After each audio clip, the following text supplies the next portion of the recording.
chaîne du développement. Bonjour à tous.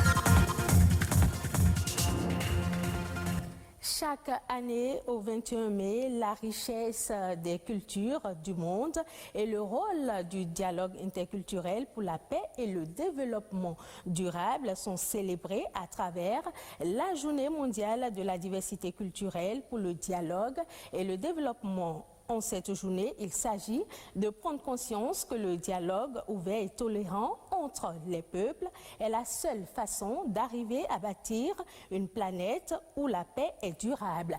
Ulvaeus Balogun nous en dit un peu plus à travers cet élément. C'est en novembre 2001 que l'UNESCO adoptait sa Déclaration universelle sur la diversité culturelle. Elle reconnaissait pour la première fois la diversité culturelle comme un héritage commun de l'humanité. Il s'agissait depuis lors de prendre conscience que le dialogue ouvert et tolérant entre les peuples est la seule façon d'arriver à bâtir une planète où la paix est durable et où la démocratie est au service des populations. À travers la Journée mondiale de la diversité culturelle pour le dialogue et le développement, les expériences sont mises à contribution pour avancer et cheminer ensemble dans le respect des différences.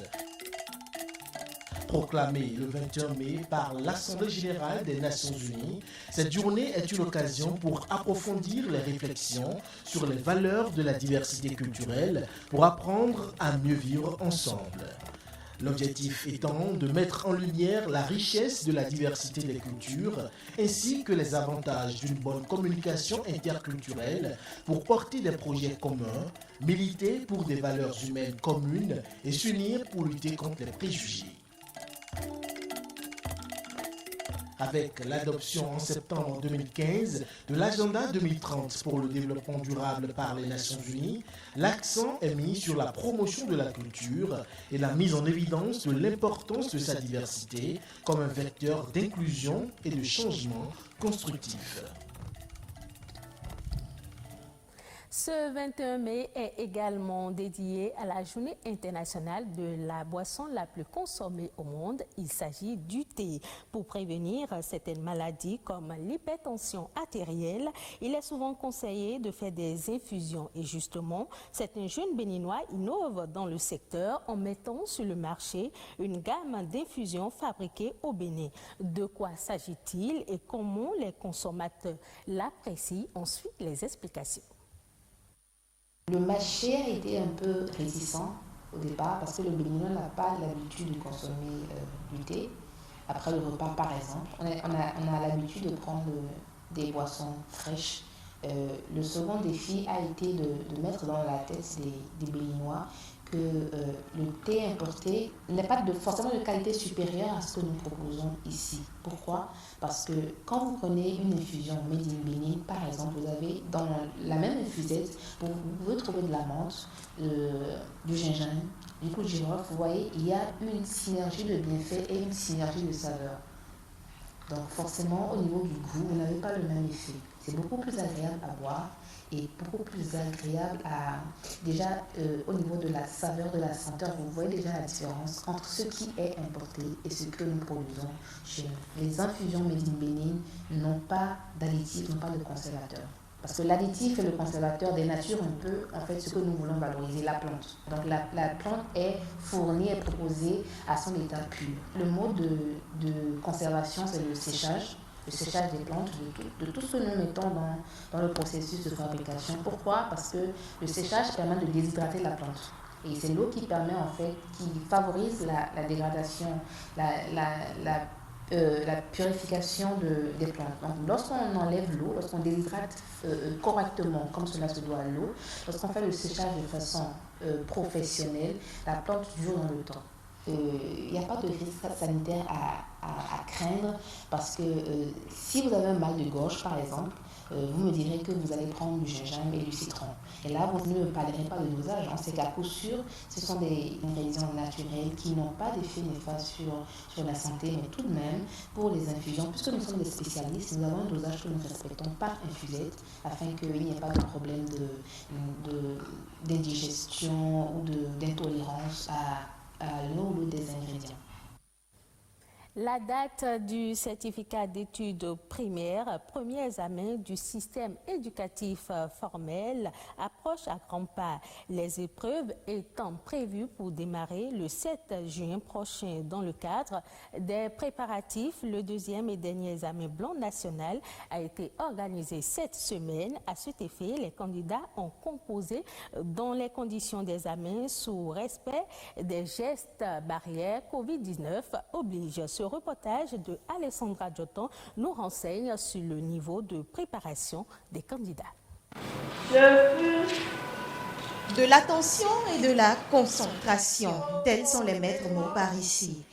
Dans cette salle de composition 6, dans l'enceinte de l'école urbaine Centre de Cotonou, les apprenants de la classe de CM2 sont soumis à l'épreuve de la dictée dans le cadre du deuxième examen blanc national du CEP.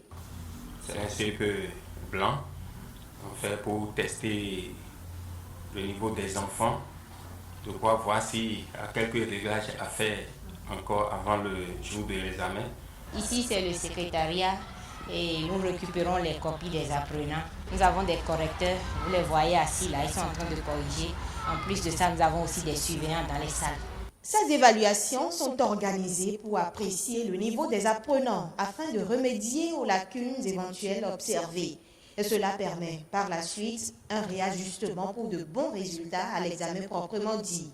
À l'heure actuelle, le niveau de préparation des candidats est suffisamment avancé.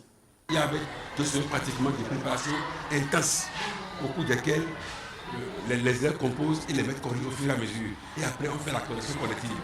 Donc, bref, ce sont dans les conditions de travail. On les a préparés sérieusement pour les un plan et ensuite on verra la suite. En attendant, les candidats apprécient la teneur des épreuves. J'ai bien travaillé en EST, en maths et en ES. Les épreuves ont été abordables pour moi. L'épreuve de EST parlait des maladies nutritionnelles. Ils ont dit de dire la maladie dont souffre Dosso et c'était le kwashiorkor. Elle dit que c'est le manque de protéines. Si les vraies épreuves du CEP, moi je souhaite que ce qu'on a fait ici, c'est ça la même chose qui sorte là-bas puisque je puisse travailler. La dernière ligne droite est amorcée, l'examen du CEP étant prévu pour le 7 juin prochain. Les candidats doivent tenir ferme pour l'assaut final. L'heure n'est pas la distraction actuellement, l'heure n'est pas l'amusement. Il reste 2 semaines de travail, donc une bonne concentration pourra leur permettre de pouvoir affronter les épreuves de CEP dans les jours à venir. Quant aux parents, nous allons leur demander que c'est la période des pluies par excellence, que les enfants dorment sous moustiquaires. Qu'on les traite, qu'on les soigne. Ils ont travaillé juste durant toute l'année. Il ne faudrait pas que c'est à la veille de CEP que les enfants tombent malades. Ça fait très mal.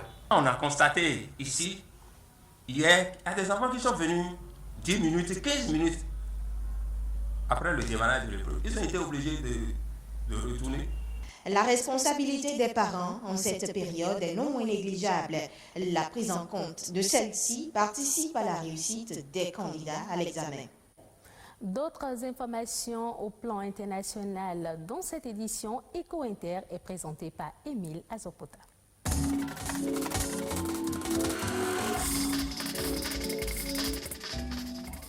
En Argentine, on assiste à la flambée du prix du bœuf. C'est toute la population du pays le plus gros consommateur de viande au monde qui en pâtit. Afin de réguler les prix sur le marché intérieur, le gouvernement vient de suspendre pour 30 jours les exportations des produits carniers. C'est une mesure temporaire. Le temps de mettre en place un dispositif pour remettre à l'ordre sur le marché argentin, explique le gouvernement. Mais même temporaire, cette annonce est très mal accueillie et vécue par les producteurs de viande qui préfèrent exporter leurs produits sur les marchés étrangers qui offrent de meilleurs prix à ceux pratiqués à l'intérieur du pays. En un an, les prix de la viande bovine vendue localement ont bondi. La viande est l'aliment de base dans le pays, entre 40 et 50 kg de consommation par personne et par an, à en croire certains médias internationaux, alors que la moyenne européenne est de 40 kg.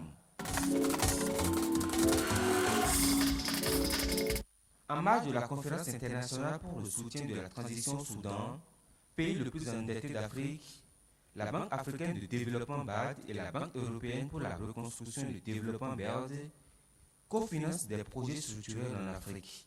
Elles ont signé un accord de partenariat pour augmenter et consolider le financement des infrastructures publiques et privées en Afrique. Le partenariat entre la BAD et la BERD insiste beaucoup sur le financement de tous les grands projets qui participent à l'atténuation des changements climatiques. Et puis le Sénégal vient de lancer un cadastre pétrolier.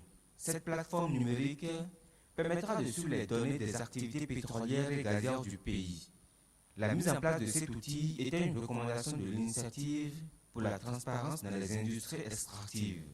L'objectif affiché est d'offrir plus de transparence selon Sophie Gladima, ministre sénégalaise du pétrole et des énergies. Pour les structures étatiques, ce cadastre sera un moyen efficace pour la gestion administrative, les autorisations, le suivi des projets pétroliers et gaziers et la promotion des bassins. Pour les acteurs du secteur, cet instrument pétrolier devrait aussi permettre de dématérialiser les démarches et de faciliter les relations avec les ministères.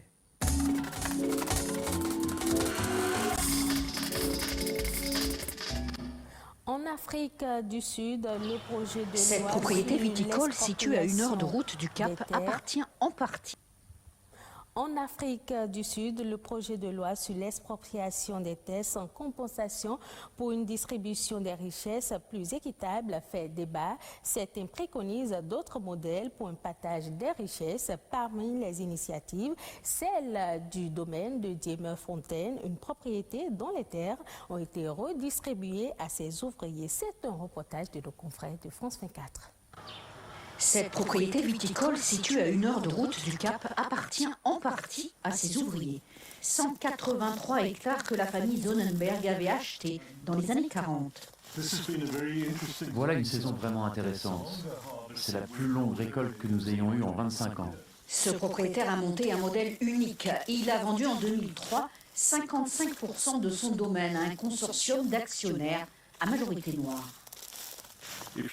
Si vous partagez les ressources avec votre personnel, si vous les encouragez à contribuer au sein de l'entreprise, tant par leur qualification que leur responsabilité, alors les choses se développent différemment. C'est comme ça qu'on construit de très grosses entreprises.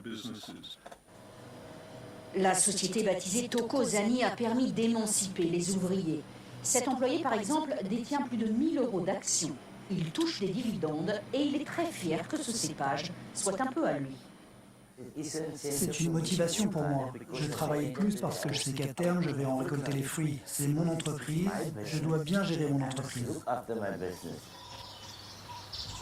Alors que les députés sud-africains débattent ce mois-ci au Parlement de la loi sur l'expropriation des terres, un projet qui a pour but de redistribuer les fermes aux communautés défavorisées, la directrice de Tokozani estime que les législateurs devraient s'inspirer de leur système. Je pense vraiment que ce système doit être appliqué à d'autres fermes. J'estime aussi que notre gouvernement doit prendre en compte les réalités sur le terrain, et pas seulement au niveau politique. En Afrique du Sud, 70% des propriétés agricoles appartiennent encore à la minorité blanche. Ainsi prend fin ce journal. Merci de l'avoir suivi. Retrouvez cette édition sur le site de l'ORTB, www.ortb.bj.